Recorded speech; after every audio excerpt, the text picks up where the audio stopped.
Mm, in the name of God, the most gracious, the most merciful. I don't know why I look so white today. I thought white was going to make this look darker, but in fact, the other thing has happened.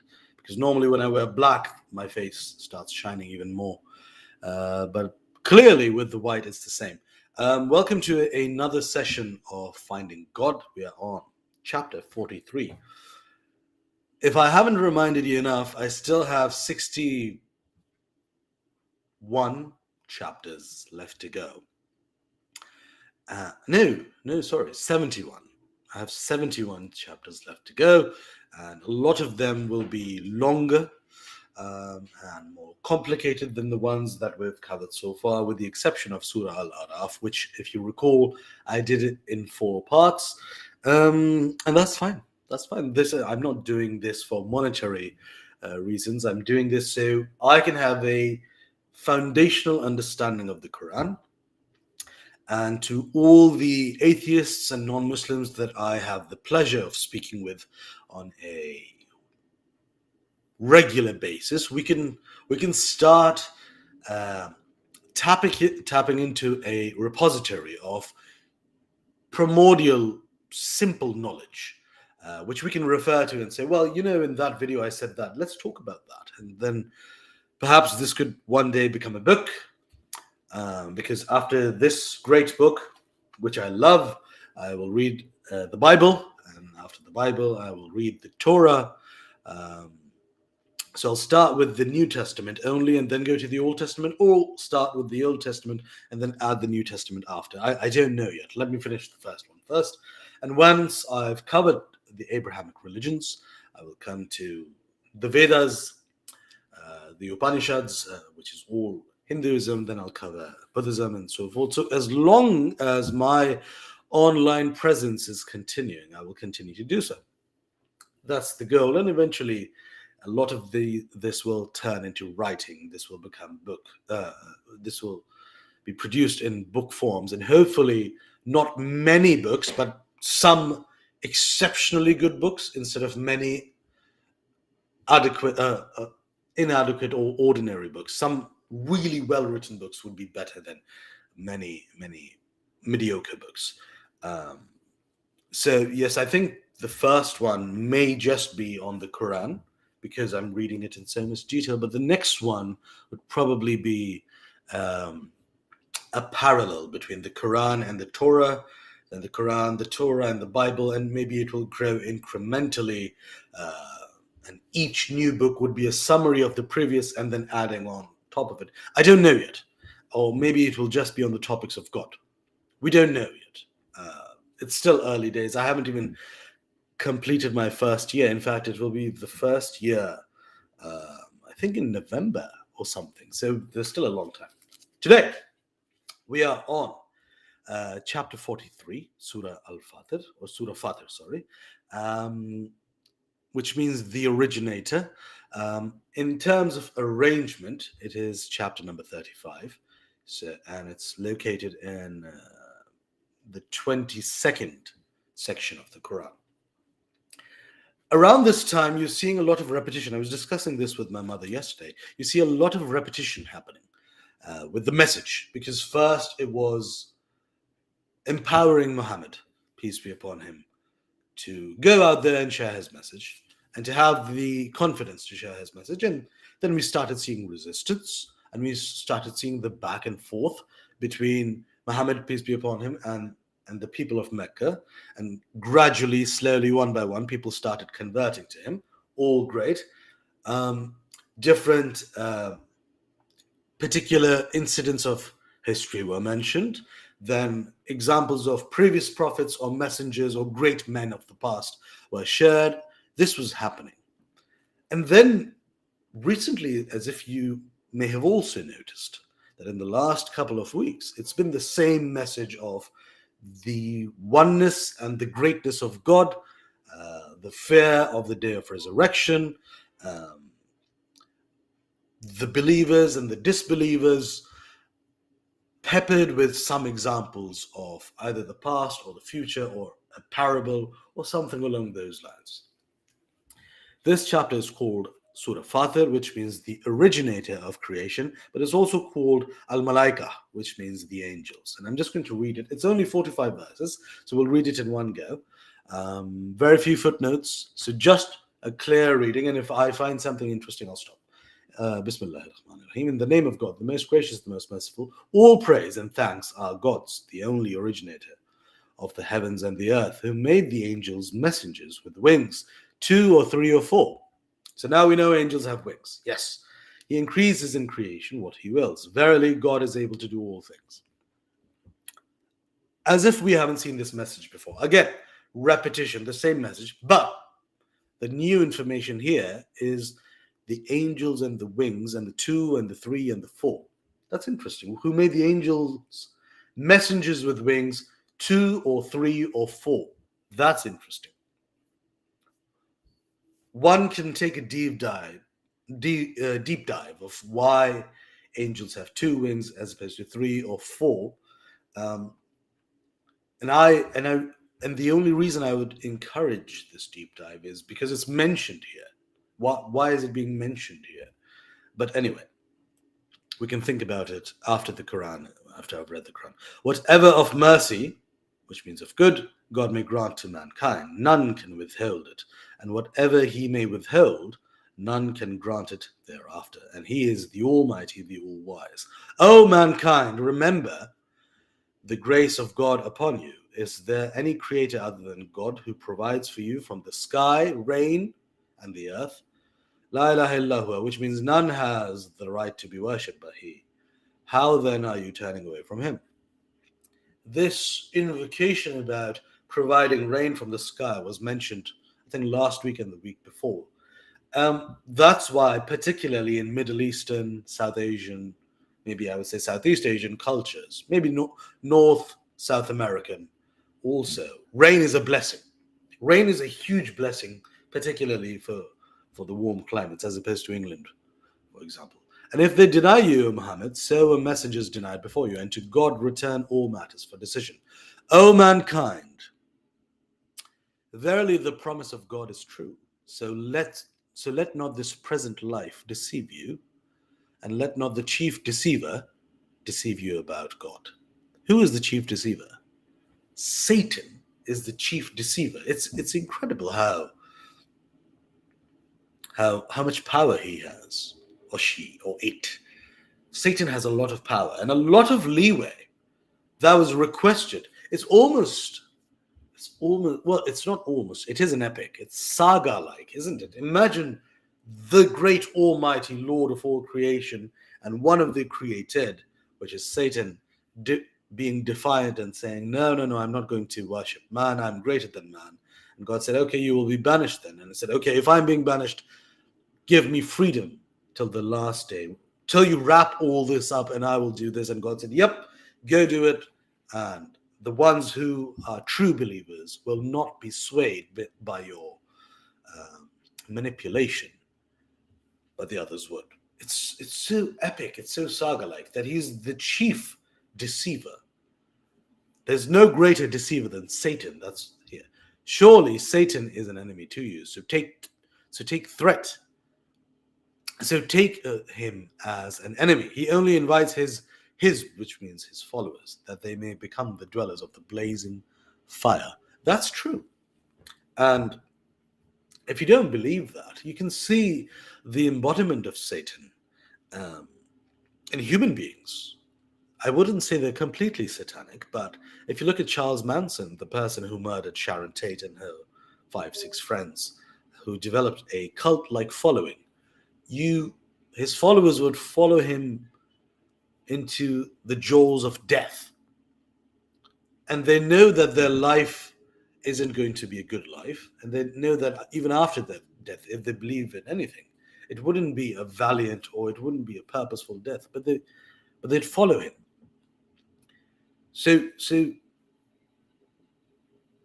Satan invites you towards hell. That's where he's going to live. He's made of fire. It's hellfire. He's going to invite you to hell. And if you're following him, that's where you'll end up. Those who disbelieve, theirs will be a severe torment. And those who believe in the oneness of God, and Islam and do righteous good deeds, theirs will be forgiveness and a great reward, which is paradise. Same message again and again.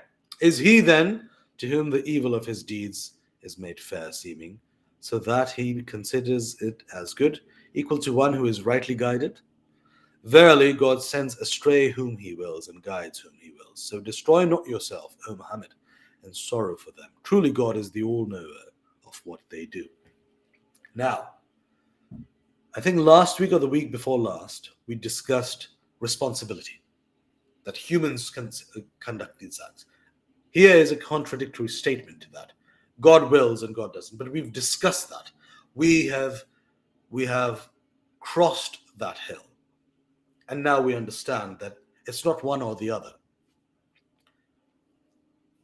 When God looks at time, it's not how we look at time, because we pass through time sequentially and in real time. When God looks at time, there's everything about it, around it, inside it, without it, within it. If any of you have seen Interstellar, you know that time, theoretically speaking, time in the fifth dimension was being controlled like a variable. But that's a movie. I'm not saying that's reality, but that's one conception of it. There may be 1,000 conceptions of time, which we yet don't understand. So this deciding who to send and deciding who to destroy, I think we can't think of it as deterministic, because then there's no culpability for us.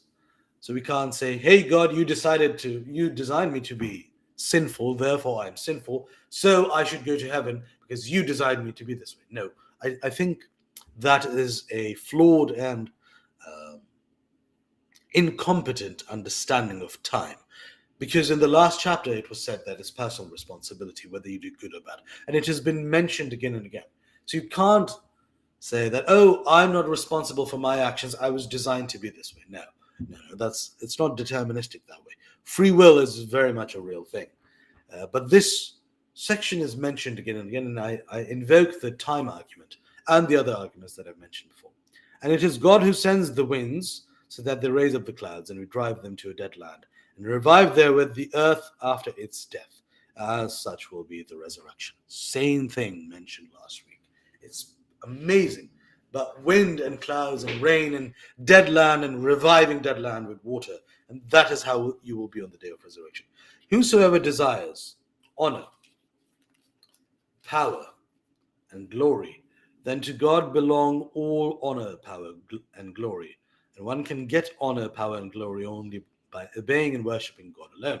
To him ascend all the goodly words and the righteous deeds exalted, which means the goodly words are not accepted by God unless and until they are followed by good deeds. Yes. But those who plot evils, theirs will be a severe torment, and the plotting of such will perish.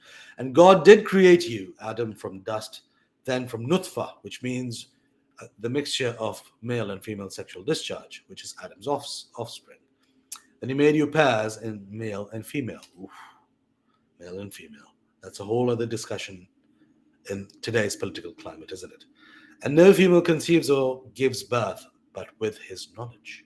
And no aged man is granted a length of life, nor is a part cut off from his life or another man's life, but is in a book, which is Allah al-Mahfuz. Surely that is easy for God.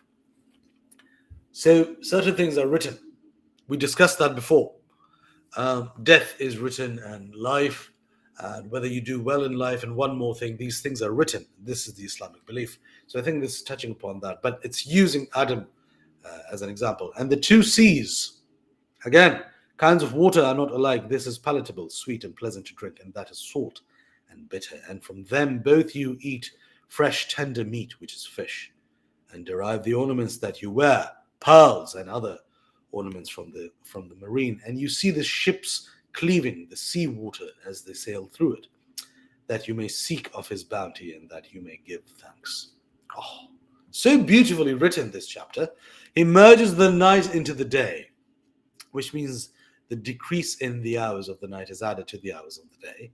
And he merges the day into the night, which means the decrease in the hours of the day is added to the hours of the night. And he has subjected the sun and the moon. Each runs its course for a term appointed. Such is God, your Lord. He is the kingdom. His is the kingdom. And those whom you invoke or call upon instead of him own not even a qitmir, which means the thin membrane over the date stone, which is true.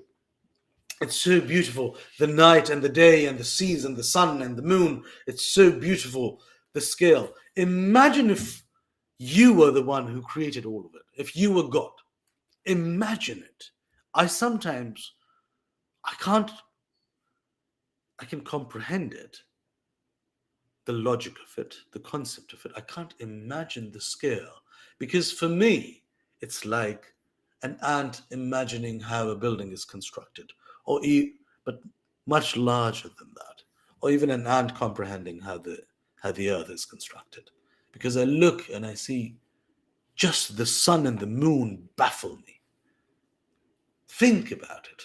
We have this constant argument between the religious and the atheistic, who argue between intelligent design and chance. And yes, you can make the argument that there is all of this that exists is by chance. And it came together in years of evolution and years of trial and error and iterations led to the precarious balance that we live in today. But what is the chance of that chance being true? Minimal, right? There's a small chance. If the sun was slightly closer, we'd burn, slightly farther, we'd freeze. We wouldn't be here. If gravity was slightly more, we'd be crushed. If it was slightly loose, we'd fly away. It's a precarious balance. Everything is held in this tender balance, and all of it is by chance. I struggle to believe that. That's not to say that I can prove the existence of God, but I'm not sufficiently convinced that it's all by chance. And we refer to all these forces that are in the universe acting upon matter, antimatter, dark matter, acting upon all that exists. But I'm not sufficiently convinced, because that is only explaining what happened, not how or why, or whether it was a sentient motivation behind the happening, or it just happened and it will continue to happen. Because we're seeing the forest for the trees while being inside a tree. So I'm baffled every time I think about the moon and the sun. Think about the moon, to be very honest. Just think about it. Our science and our scientific knowledge and advances, which I'm very proud of, I love scientists and I love science, have helped us explain the movement of the moon and its glow in the night and its phases and its effect on tides. Astrologically, the moon has always been a great influence. Astronomically, it's a central factor of defining the Earth. Other planets have multiple moons. But just think of marveling at it. You've done the cold hard analysis, as do I. I'm a rationalist. But just look at the moon and look at the sun and the sky and say, how is this all happening? And it's wonderful that I can explain all of it, or I have an explanation for all of it. But you can always go and explain the Mona Lisa. You can always go and explain the Louvre, or the IFC Tower, or Royal Bank of China, or the pyramids. You can explain them. But to conceive them, and to build them, and to make them everlasting, even the man-made structures, you're awed in wonder. You're like, how did that happen? Think about everything else in the universe. I'm digressing, so I'm just going to read through now. He merges the night into the day. Okay, I've read this part. If you invoke or call upon them, they hear not your call. This is about the other gods. And if in case they were to hear, they could not grant it, your request to you. And on the day of resurrection, they will disown your worshipping them. And none can inform you, O Muhammad, like him, who is the all-knower of everything. That's true.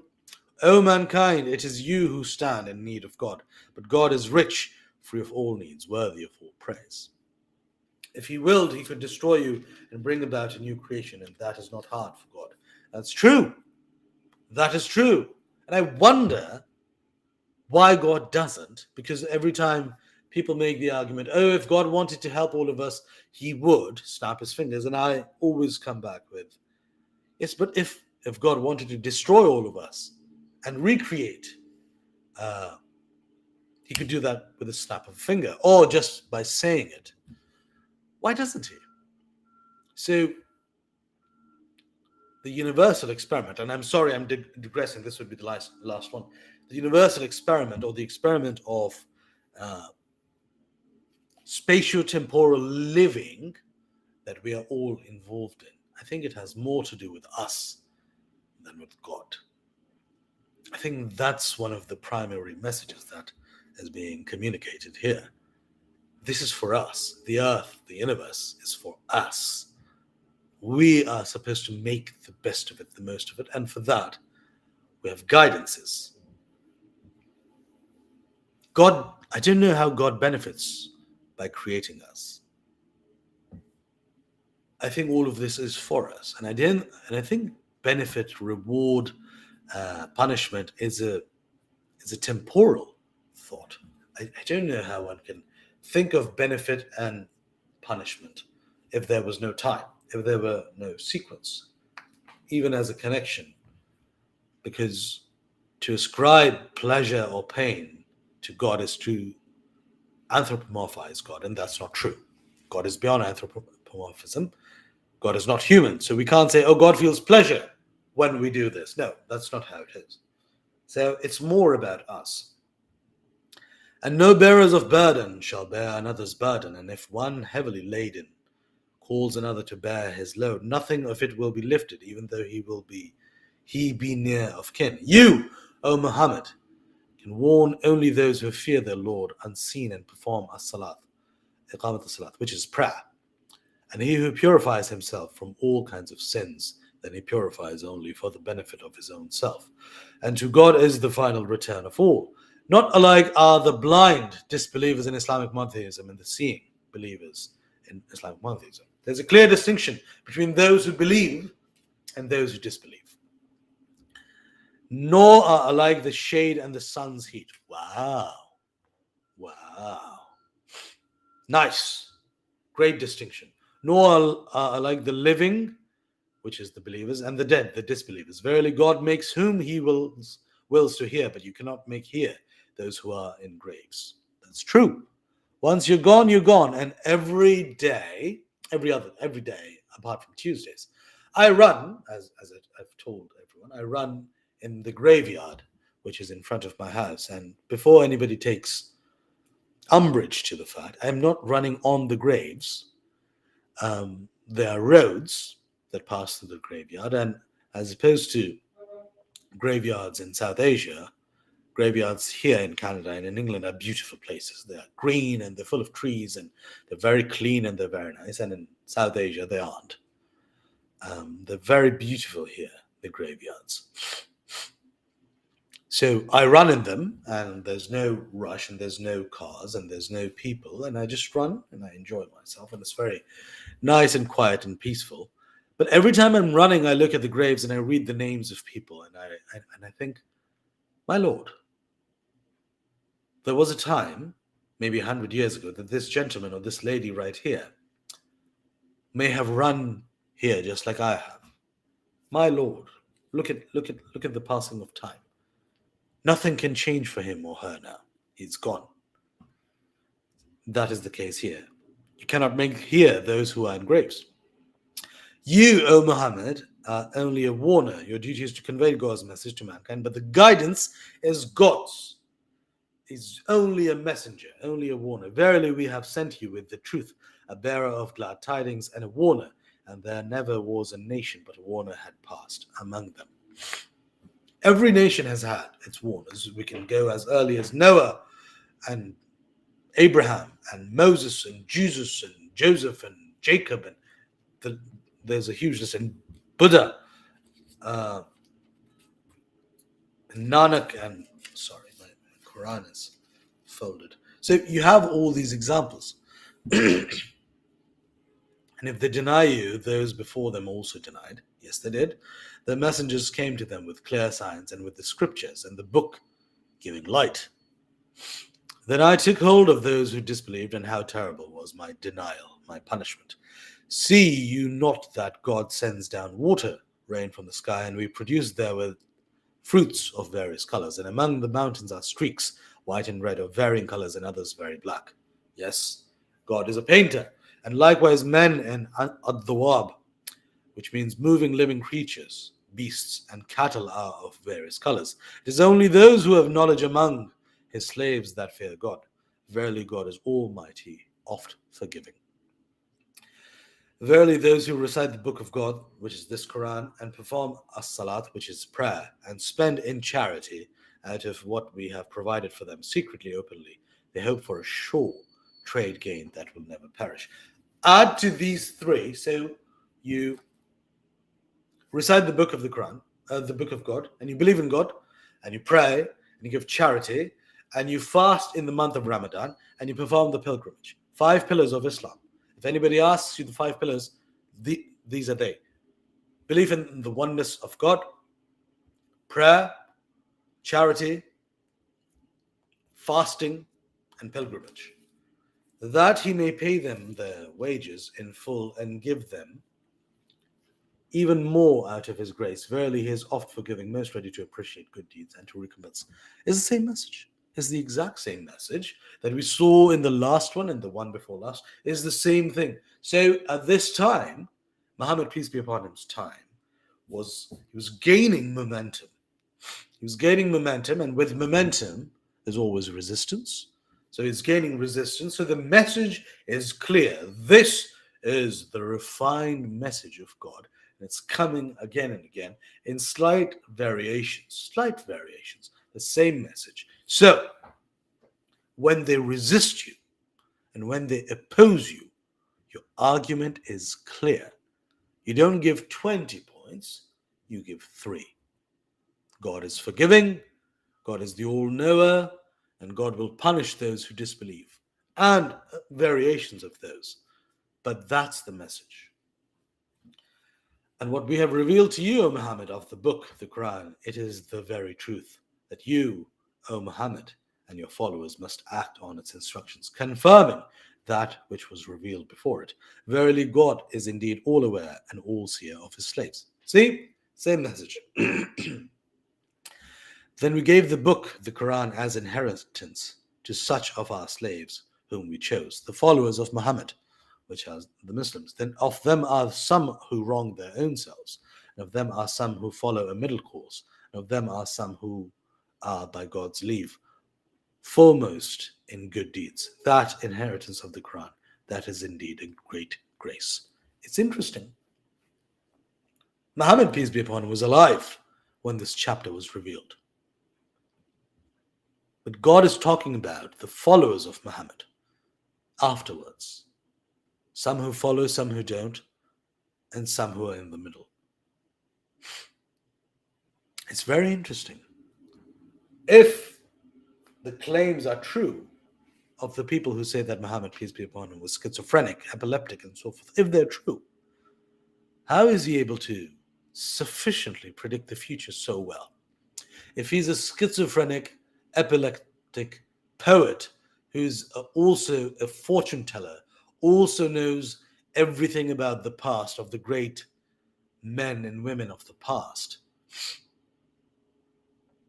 how does that make sense? Have you met a schizophrenic or an epileptic who also happens to be a poet and a historian and a fortune teller and somebody who understands how the sun, moon, stars, and everything work, which have been confirmed?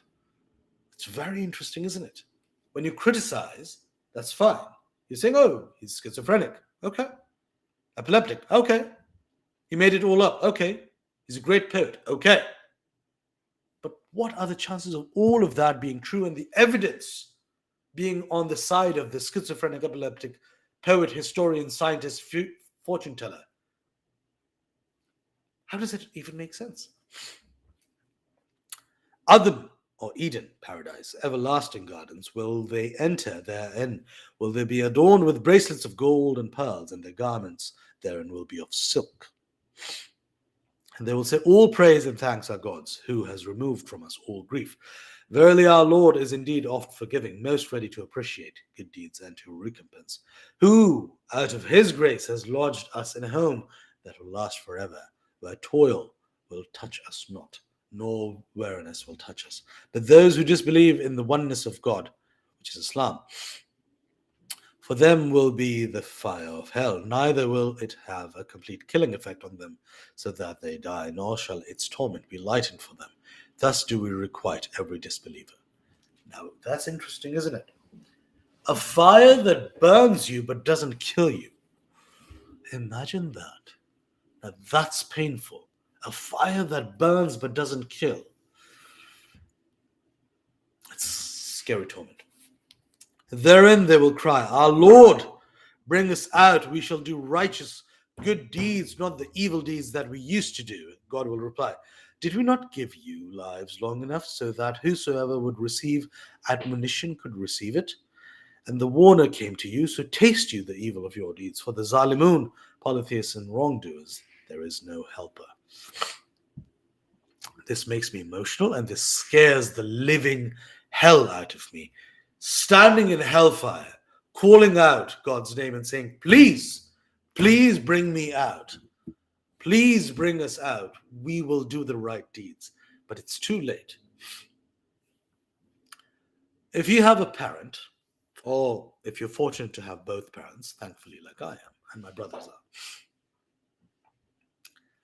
and if you misbehave with them, and if you're rude to them, and I understand that Western society has devolved into a stage where respecting and cherishing your parents is not a central tenet anymore, particularly because you are sex crazed and money worshipping and only interested in indulging in your vices. But one of the bedrocks of society and community is family, and the center of family is the parent-child relationship, not the husband-wife relationship, mind you, but the parent-child relationship. If you have parents and you misbehave with them and you're rude to them and you assault them verbally, emotionally, psychologically, physically, and they die and you lose them, and then you regret it, nothing can bring them back. Nothing can fix your mistakes. Nothing can turn back time.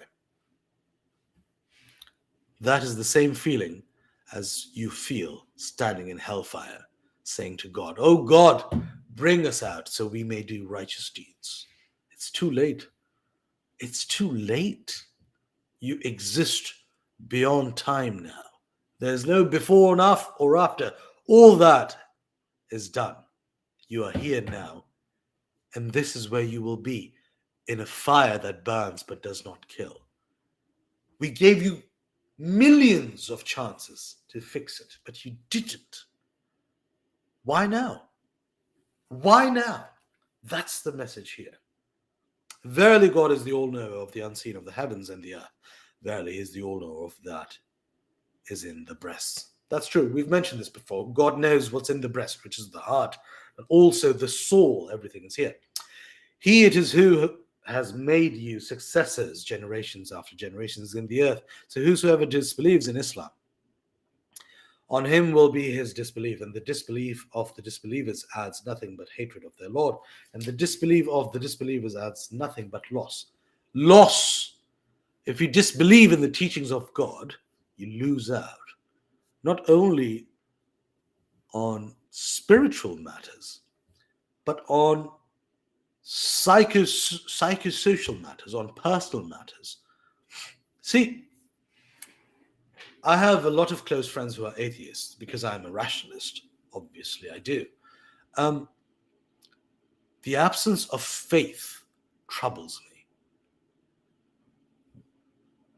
But they only dress faith in a different name.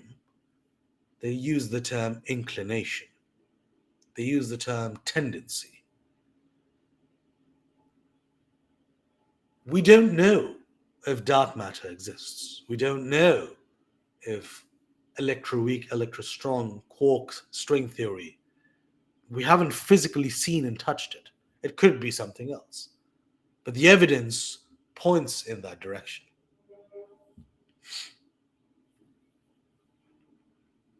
But we haven't seen it. The evidence points in that direction. They believe that the universe is infinite and growing.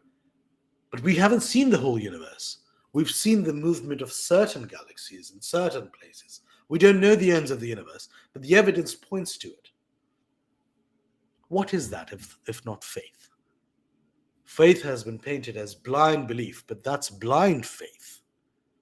Faith is to see, observe, and to conjecture and project, and based on that, evidence-based conjecture, believe. There is a strong evidence that there may be a creator. That's all that is being discussed here, that there may be a creator, and the disbelievers would lose. There is an evidence for it.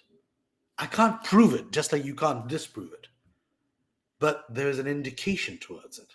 Isn't that enough to say there may be a God? That's all we're asking. We're not saying that there is or isn't. The religious will say there is. The strong atheist will say there isn't. But our conversation is about there may be. And if there is, see, the argument is always better in this regard to believe, to act as if there is, which is a Jordan Peterson quotation.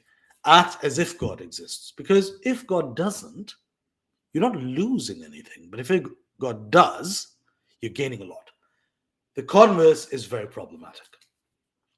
Say, O Muhammad, tell me or inform me, what do you think about your so-called partner gods to whom you call upon besides God? Show me what they have created of the earth, or have they any share in the heavens, or have you given them a book so that they act on clear proof therefrom? Nay, the Zalimun, which is the polytheists and wrongdoers, promise one another nothing but delusions. That's true. That's true. Go to a god, and I don't want to pick on a particular religion, but if a religion worships these kinds of gods, these inanimate gods, go to them and ask them what they created. Don't ascribe creation to them. Ask them. But one can always make the argument that we're ascribing creation to this unseen God, and what's the big difference? Now that's a separate argument. Verily God grasps the heaven and the earth. Heavens and the earth, lest they should move away from their places. And if they were to move away from their places, there is not only that not one that could grasp them after him. Truly he is the ever most forbearing, oft forgiving. That's so interesting. Grasps the heavens and the earth. That's very interesting.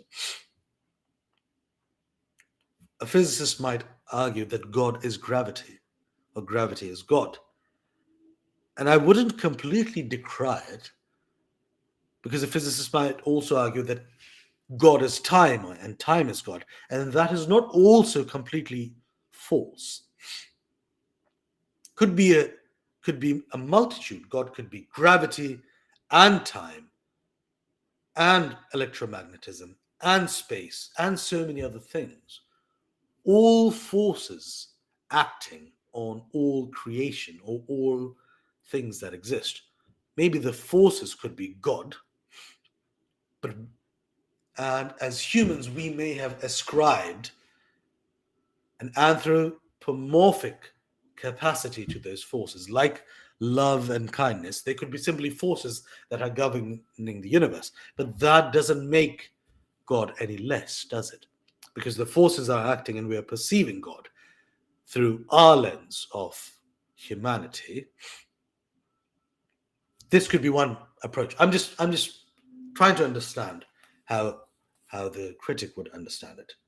And they swore by God, their most binding oath, that if a warner came to them, they would be more guided than any of the nations before them. Yet when a warner, Muhammad, came to them, it increased in them nothing but flight from the truth. That's true. Human beings are fickle. Human beings lie. Human beings lie not only to God, not only to others, human beings lie to themselves. Every single day, human beings lie to themselves. They took to flight because of their arrogance in the land of their plotting of evil, but the evil plot encompasses only him who makes it. Then can they expect anything else but the sunnah, which is the way of dealing of the people of old. So no chance will you find in God's sunnah way of dealing, and no turning off will you find in God's sunnah way of dealing. But sunnah is also about how you act, and we'll cover that later. Have they not traveled in the land and seen what was in the end of those before them? Though they were superior to them in power, God is not such that anything in the heavens or the earth escapes him. Verily, he is the all knowing, all omnipotent. Same message again ties it back to it. And final verse. And if God were to punish men for that which they earned, he would not leave a moving living creature on the surface of the earth, but he gives them respite to an appointed term. And when the term comes, then verily God is ever all seer of his slaves. There is a term granted to each human being. There's a freedom and leniency granted to each human being until the time comes. And then after the time comes, then the string is pulled, as they say. This was Surah Fatir, the originator. And as you saw, there was a lot of repetition and there's a lot of reference to what has been said before. We'll see more and more chapters like this, which will refine and compact the message of Islam. But in the next few weeks, I think we'll also see other stories. Because, for example, as far as I recall, next week is Surah Maryam, which is the story of Mary, one of the greatest human beings to ever live. So until then, have a wonderful Friday, have a wonderful weekend, and I shall see you